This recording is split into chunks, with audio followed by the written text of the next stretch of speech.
What are Azure Functions? Azure Functions are the programs which are invoked by some event, some HTTP call, or some message from Azure Message Queue. Generally, when you have to run a background process, you need a virtual machine or some container. So once you set up the virtual machine, you have to install operating system, you have to install .NET CLR or Java JVM, and then you can run the application in this environment. Suppose you don't want to do all this setup. All you care is that your function should run. You don't care what kind of platform is it running.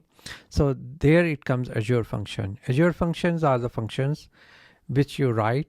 They are hosted in Azure environment.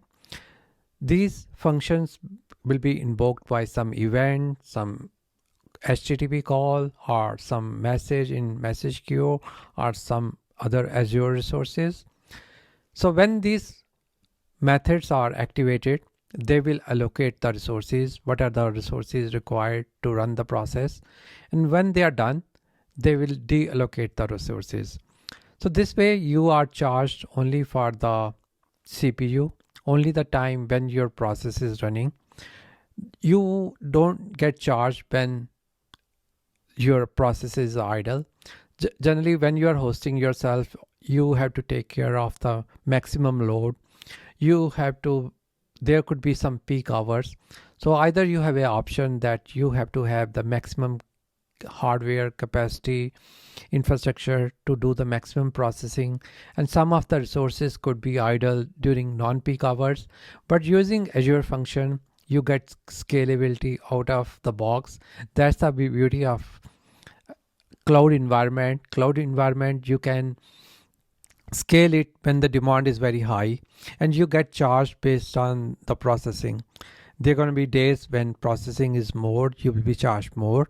There will be days where nothing happens, you won't be charged. So let's write our first Azure function.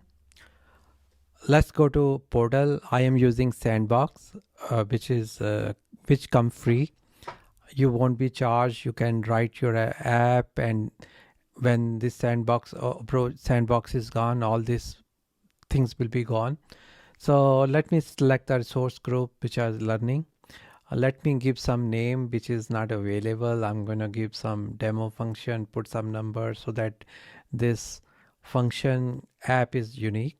Let me select the runtime select. You can use .NET, Java, or Node.js. Let me select the version. Storage, I'll get default storage. Sandbox gives me. Networking, it's giving me IP address, so I can invoke this function outside. Next thing is tag. I don't care about the tag. I don't care about the deployment.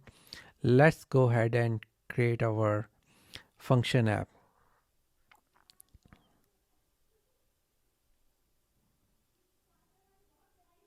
So right now my function app is being generated.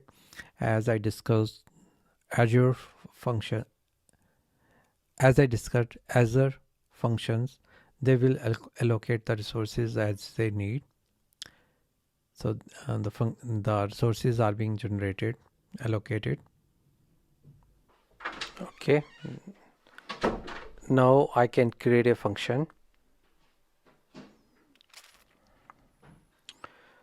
So I will select develop in portal development environment.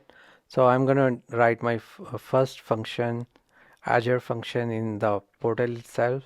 It will be triggered by HTTP trigger. So let me create my new Azure function. Function is created. Now I can test my function, see the code. It out of the box, it generates some template for my first function. I am using Microsoft example for this one. So we can see it created a function. This function is not doing anything great.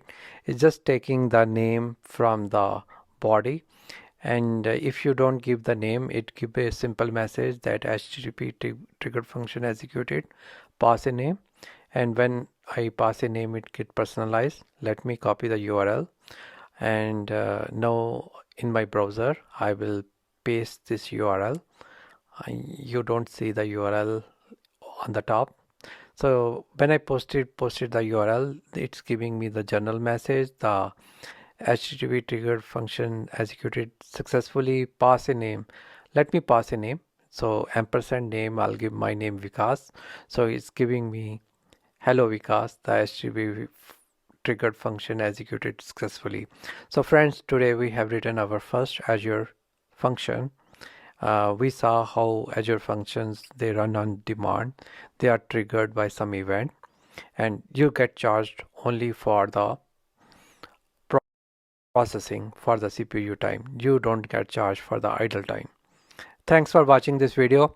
If you like this video, watch my other videos in my Azure fundamentals. Also like it, share it, and subscribe to my channel for your regular updates. Thanks for watching.